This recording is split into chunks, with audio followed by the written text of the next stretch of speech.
नमस्कार, भिवानी हलचल में आपका स्वागत है। इस वक्त फ़िलहाल हम भिवानी बार एसोसिएशन के ये कह सकते हैं कार्यालय में मौजूद हैं।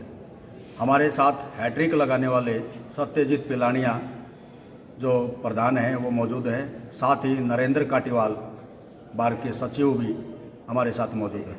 इस बार जानने का प्रयास करेंगे हैट्रिक के पीछे जो एक इस बड़ा अचीवमेंट कह सकते हैं इसको हम, इनका अगला टारगेट क्या रहेगा और टारगेट के साथ साथ अभी आने वाले समय में इनके कार्यकाल में बार को यानी अधिवक्ताओं को, आमजन को क्या सुविधाएं, क्या लाभ मिल पाएगा, जैसा कि इनका बार बार दावा भी था। अब हम इनसे मुख से जानने का प्रयास इसलिए कर रहे हैं क्योंकि अब इनकी जो जीत है एक काफ़ी बड़ी जीत है और इस जीत को लेकर के अब अगला अचीवमेंट इनका क्या रहेगा।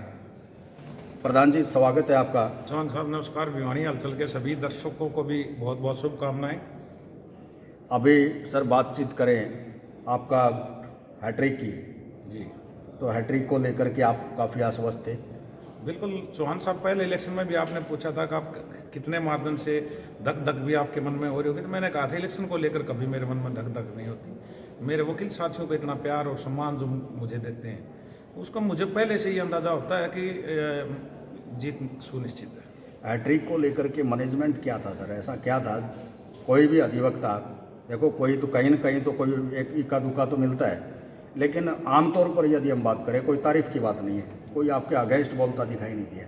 चौहान साहब, मैं डोर टू डोर और चैम्बर वाइज हर एडवोकेट से 3-3, 4-4 बार मिला। घर भी मैं 2-2 बार सभी एडवोकेट के पास जाके आया।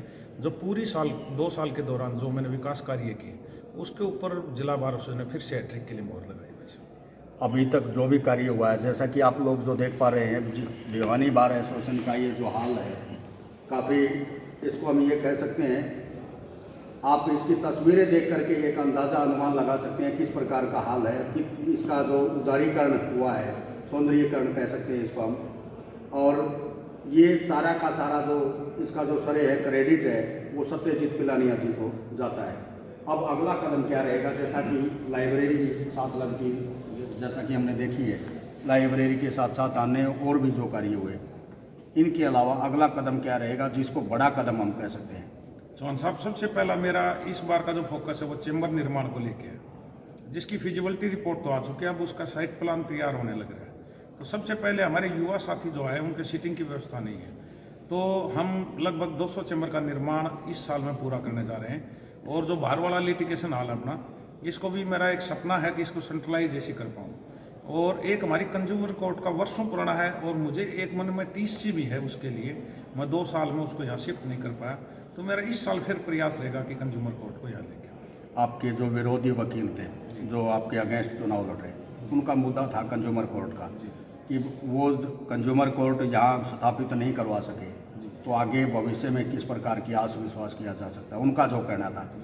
इसके अलावा आपका एक जो दावा था चुनाव से पहले का कि लिफ्ट सिस्टम ईजाद की जाएगी, लगवाई जाएगी, उसको लेकर के आप क्या कहना चाहेंगे? बिल्कुल, लिफ्ट सिस्टम भी मेरा प्रायोरिटी बेसिस के ऊपर कामों में है। वो जैसे ही हमारे पास बजट आ जाएगा, लिफ्ट भी हम चैम्बर्स में लगवाएंगे, ये मेरा वादा पहले भी था। और इस साल में ये सारे वादे पूरा करके और जो वकीलों की समस्याएं हैं उनका सभी का निदान करना चाहता हूँ, ताकि भविष्य में सिर्फ मेंटेनेंस बकाया रह जाए इस जिला बार एसोसिएशन की। तो मेरा प्रयास है। अभी मेरी 1-2 मंत्रियों जी से बात हुई, मैं शपथ ग्रहण में भी उनको बुलाना चाह रहा था, उनके पास टाइम ना होने के जनवरी का उन्होंने मेरे को आश्वासन दिया। तो वहाँ सबसे पहला काम है फंड जनरेट करना जी। समस्याएं बहुत हैं, तो उसके लिए जब फंड होगा तभी हम निदान कर पाएंगे। और ये हमारे टॉयलेट्स बनाना तो आसान है, उनको मेंटेन करना सबसे बड़ी चुनौती है। हमारी जो टीम है, हमारे कर्मचारी हैं, उन्होंने दिन रात मेहनत करके 2 साल तक उनको बिल्कुल, आप ये देखें 5 स्टार जैसे हमारे बाथरूम है, उनको मेंटेन हम लगातार कर रहे हैं। और ये चैम्बर निर्माण और जो कंज्यूमर कोर्ट का जो मेरे विपक्षी जो कह रहे हैं, उनको पेपर वर्क तो उन्होंने कभी किया नहीं, ना मेरे पेपर वर्क के वो समझ पाए। ये सेंट्रल गवर्नमेंट ऑफ इंडिया और हरियाणा गवर्नमेंट का एक प्रॉपर्टी का मामला जो है, जिसमें इन्वेस्टमेंट सेंट्रल गवर्नमेंट की है, तो उसमें थोड़ी दिक्कत आ रही है। मैं टेम्परेरी बेसिस के ऊपर फर्स्ट टाइम जब बना था, यहाँ शिफ्ट होने के लिए जगह अलॉट हो गई थी, वाइट वाश हो गए थे, और उसी दौरान मेरी किस्मत ख़राब थी कि उस टाइम के DC साहब, आर्य साहब का तबादला हो गया और वो मुद्दा फिर से धूमिल हो गया। तो इस बार इसको फिर हम ये सपना पूरा जरूर करेंगे। इसके अलावा आने वाले समय में आपका जो अभी 1 साल का समय रहेगा, जी, इसमें क्या कह सकते हैं बड़ा अचीवमेंट ये जो हमने गिनवाई है उसके अलावा? उसके अलावा अभी तो हमने आज शपथ ग्रहण की है। अब सेक्रेटरी साहब ने भी आज शपथ ले लिया। हम बैठ के एक मीटिंग करेंगे 1-2 दिन में ही। तो उसके बाद मिलजुल के जो एजेंडा होगा वकील वेलफेयर के लिए, उस पर हम काम करना शुरू करते हैं। लगभग कितने अधिवक्ता हैं जो इस बार वोटिंग की जो प्रक्रिया में शामिल हुए? 1168 एडवोकेटों ने वोट का मतदान का प्रयोग किया। और वैसे हमारी अगर आप नफरी माने जिला बार एसोसिएशन की, वो 2600 के आसपास है। तो हमारे इसके लिए हम जागरूक भी करेंगे अगली बार के लिए, अगर वो ज़्यादा से ज़्यादा एफिडेविट देकर अपना वोट बनाएं, ताकि हमारा बड़ा परिवार हो चुका है, उनका सहयोग रहे इलेक्शन में और मतदान 90% से ऊपर रहा है। ये हमारे वकील साथियों की मैं अवेयरनेस मानता हूँ कि इतना मतदान होना बहुत बड़ी बात है। इस बार के चुनाव में कोई कास्टिज्म का भी कहीं न कहीं खेल हुआ है? चौहान साहब, मैं आपको ये कहता हूँ, विपक्षी बनाने की कोशिश करते हैं मुद्दा, लेकिन ये पढ़ी लिखी जमात 3 साल से इस बार एसोसिएशन के अंदर जाति पाति खत्म हो चुकी है। जाति सिर्फ एक बच गई, वकील के लिए जो काम करेगा, वकील की जाति है, जो काम करेगा वो प्रधान बनेगा, सीधी सी बात। हमारे साथ जिला बार एसोसिएशन के सचिव नरेंद्र काटीवाल युवा अधिवक्ता के तौर पर जाने जाते हैं। क्या कहना चाहेंगे काटीवाल जी आप? सबसे पहले तो आपका बहुत बहुत धन्यवाद चौहान साहब, अभय भाई साहब का, और मैं शुभकामना देना चाहूँगा अपने भिवानी हलचल के सभी दर्शकों को। और मैं भाईचारे का प्यार प्रेम और आशीर्वाद मिला और मैं 57 वोटों से जीत हासिल की। इस बार आपको लगता था आश्वस्त थे आप? हाँ, इस बार शुरू से ही जो है ना माहौल ठीक था और प्रयास भी अच्छे किए और सभी ने मेरे को अच्छा मतलब अच्छा मोटिवेशन मिला, तो मुझे लगता था इस बार जीत निश्चित होगी। पिछली बार के चुनाव में आप कितने मतों से? 30 मतों से पिछली बार ये चुनाव में लूज कर गया था। इस बार कितने? इस बार 57 वोटों से 57 जीता वोट। प्रतिद्वंदी जो भी आपका था जी। वो अभी निवर्तमान सचिव से हुआ है या और कोई दूसरा और कैंडिडेट था? निवर्तमान सचिव से हुआ, जो अभी जो मेरे से पहले सचिव थे उनके साथ मेरा कंटेस्ट है। क्या लगता है आपको कोई कास्टिज्म का खेल हुआ? ना कास्टिज्म का कोई खेल नहीं है। अगर कास्टिज्म का खेल हो तो मैं यहाँ शायद व्यक्ति नहीं बढ़ पाता। ऐसा कुल मिला के हमें अंदेशा था या कुछ लोग बोल भी रहे थे। क्या आपने सत्यजीत पिलानिया जी से कोई सेटिंग की थी? ना, ऐसा कुछ नहीं है। सेटिंग किसी के साथ नहीं थी। अपना अपना चुनाव सभी ने अपनी ईमानदारी से और अपने प्रयास से लड़ा है। और दोनों प्रधान जी तो तीसरी बार चुन के आए हैं और मेरे भी दो प्रयास पहले हो चुके थे और उसमें दोनों प्रयासों में मुझे अच्छे प्यार प्रेम मिला, लेकिन शायद मेरा बैड लग रहा है कि मैं नहीं बढ़ पाया। इस बार वो सारा प्यार प्रेम मिला और मैं जीत हासिल।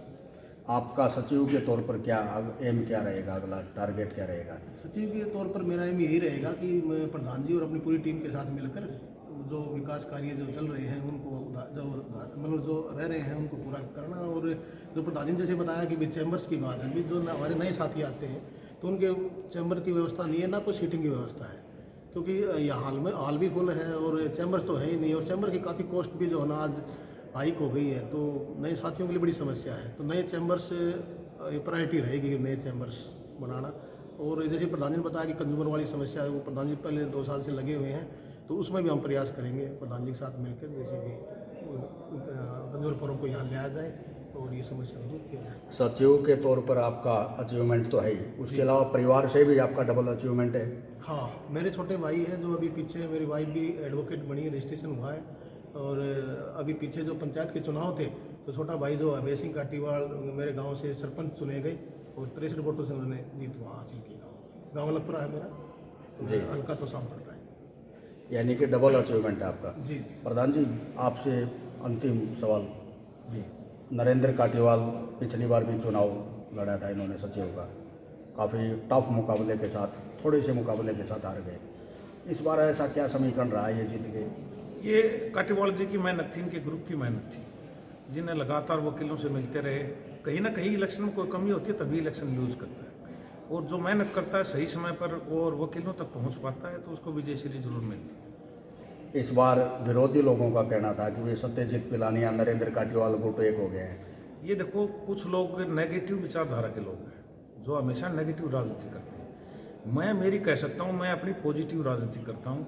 और राजनीति में क्या, मैं अपने डंके की चोट के ऊपर ये कहना चाहता हूँ कि जो मैं दिन रात, कोई भी ऐसा प्रधान आज तक यहाँ नहीं बना जिसने अपनी वकालत छोड़ दी हो। मैं 2.5 साल से मेरे चैम्बर में नहीं गया हूँ और मैं संपूर्ण मेरा समय वकीलों के वेलफेयर के लिए। और एक ऐतिहासिक आपको बात बता रहा हूँ, 2 साल के दौरान जब मैं प्रेसिडेंट रहा, किसी एक वकील का भी चलान नहीं हुआ, किसी एक वकील का। किसी वकील के ऊपर अगर कोई झूठी एफआईआर दर्ज, तुरंत वो कैंसिल करवाई प्रशासन से मिलके। और मैंने डी प्लान से यहाँ इतने पैसे खर्च करवाए जो आज तक किसी प्रधान को ये नहीं पता था डी प्लान क्या होता है। और ये जो ऑडिटोरियम आप देख रहे हैं, इसके अंदर भी मैंने इसका एक हेड बनवाया डीसी साहब से कह के B&R में, जो हर वर्ष इसके ऊपर उनकी मेंटेनेंस की जिम्मेवारी उनकी लगा दी गई है। तो किसी ने पहले प्रयास ही नहीं किया, सिर्फ प्रधान बने, 1 साल तक कुर्सी तोड़ी और अपने घर चले गए। मैं तो दिन रात वकीलों के वेलफेयर में जुटा हूँ, वकालत छोड़ दी है। और को छोड़ के देखिए एक बार, ये एक बार पता चल जाता है कि भाई आपकी अर्निंग का जो जरिया आप छोड़ के और सामाजिक काम में लगते हो, तो बहुत बड़ा दिल चाहिए उसके लिए। और जिस दिन उनका ऐसा दिल हो जाएगा तो वकील उनको भी बनवाएंगे। भव्य लाइब्रेरी भी आपने बनवाई है जी। उसको लेकर के कितना क्या कुछ रहा आपकी भागदौड़? बिल्कुल, हमारे वकील साथियों ने दूर दराज के डिस्ट्रिक्ट के भी एडवोकेट और प्रेसिडेंट इस लाइब्रेरी को देखना। मैं दावा करता हूँ आपके सामने, हमारे ऐसे वॉशरूम, ऐसा ऑडिटोरियम, अगर डिस्ट्रिक्ट हेडक्वार्टर पे कोई भी हो तो मैं दावा करता हूँ ये सबसे बेहतरीन लाइब्रेरी हमारी है। अगला क्या कदम रहेगा आपका हैट्रिक के अलावा? लोगों की तो चर्चाएं पता नहीं क्या क्या होती हैं। लोग आपके अधिवक्ता भी, आमजन भी, कहीं न कहीं हम पब्लिक में रहते हैं तो सुनने को मिल रहा है कि आने वाले समय में सत्यजीत पिलानिया पता नहीं विधायक का चुनाव लड़ेंगे। चौहान साहब, सबसे पहले तो ये 1 महीना भिवानी विधानसभा जो क्षेत्र है उसके अंदर हर गांव में मेरे यार दोस्त हैं, वकील साथी हैं, वो सम्मान समारोह चलता रहेगा 1 महीने तक लगातार। वो सभी के फ़ोन आ गए, आज भी 2 सम्मान समारोह, कल भी 3 सम्मान समारोह हुए। तो सबसे पहले मैंने पूरा भिवानी विधानसभा क्षेत्र के हर गांव तक जाना है, हर कॉलोनी तक जाना है, वहाँ की समस्याएं क्या है उनको जानना है। और 10-15 दिन में ये काम पूरा करके फिर इस बार एसोसिएशन जो 1 साल की जिम्मेवारी है इसको बखूबी निभाना, ताकि ये डेवलपमेंट के काम ना रुके। यानी कि हमारे सूत्रों में काफ़ी मजबूती थी। शहर और ग्रामीण क्षेत्र में आपके अभी सम्मान समारोह चलेंगे, आप वॉलेंटियर भी तैयार करने जा रहे हैं। भाई साहब देखो, एक ये बहुत बड़ी जीत है तीसरी हैट्रिक मनाना, जो भिवानी में 70 साल के दौरान नहीं हो पाई। बहुत बड़ी अचीवमेंट है। अब लोगों में एक विश्वास है, अब इस भिवानी के जो हमारा कैंपस है इसको इतना सुंदर बना दिया। मेरा सपना एक दिन भिवानी भी सुंदर बने। पिलानी जी, जैसा कि एक अंतिम से बिल्कुल अंतिम सवाल इसलिए हम करें, आपने कहा अधिवक्ताओं पर किसी का कोई चालान नहीं होने दिया, आपने किसी प्रकार का कोई मुकदमा दर्ज नहीं होने दिया, लेकिन आपके शायद ऐसा कार्यकाल था जिसमें आपके एक अधिवक्ता का डी बार आपने किया। उस डी बार को लेकर के न वो वोटिंग कर पाई और डी बार अभी तक बहाल नहीं हुआ। क्या है वो, क्या हो पाएगा? क्या वो राजनीतिक एजेंडा था या कोई सटंट था या कोई ऐसा लीगली पॉइंट है या कोई जिला बार एसोसिएशन का उन्होंने अवहेलना की है जिससे आपको महसूस हुआ या आपको कदम उठाने के लिए बाध्य होना पड़ा? भाई आपको एक बात बता देता हूँ, वो एक जर्नल हाउस की मीटिंग हुई थी, उसमें उसने जर्नल हाउस की अवमानना करी, उसको लेकर मैंने डी बार नहीं किया, उनको जर्नल हाउस की मीटिंग में डी बार किया गया। मैं तो आज भी कहता हूँ उनको, वो मोनिका जैन से अपना पैचअप कर ले, उसके जो पैसे हैं पैसे दे दें और मोनिका जैन आके मेरे को बता दे, मैं जर्नल हाउस की मीटिंग बुला, इनको बहाल कर देंगे। वह अगर किसी ने चीटिंग की है और वो पूरे जर्नल हाउस के वो तो एक अलग मुद्दा, उसके बाद हाउस की मीटिंग को छोड़ के जाना और ये कह के आप लोग क्या कर सकते हो।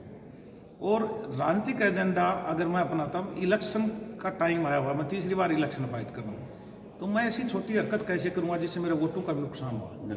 हाँ, तो ये लोग अफवाहें फैलाते हैं। मैं सिर्फ वकीलों का जहाँ मुद्दा आएगा, वकील के हाथ जाती होगी, मैं वो चाहे किसी पार्टी का हो, कोई भी हो, मैं वो फैसला लेते समय नहीं लगाऊंगा।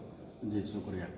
जैसा कि अभी आप लोगों ने जिला बार एसोसिएशन के जो सत्यजीत पिलानिया प्रधान है, हैट्रिक लगा करके इस बार जो बने हैं, नरेंद्र काटीवाल युवा अधिवक्ता हैं, बार सचिव बने हैं, इनसे हमने बातचीत करने का प्रयास किया, जानने का प्रयास किया अगला कदम क्या रहेगा और आम जन के साथ साथ अधिवक्ताओं को क्या लाभ मिल पाएगा।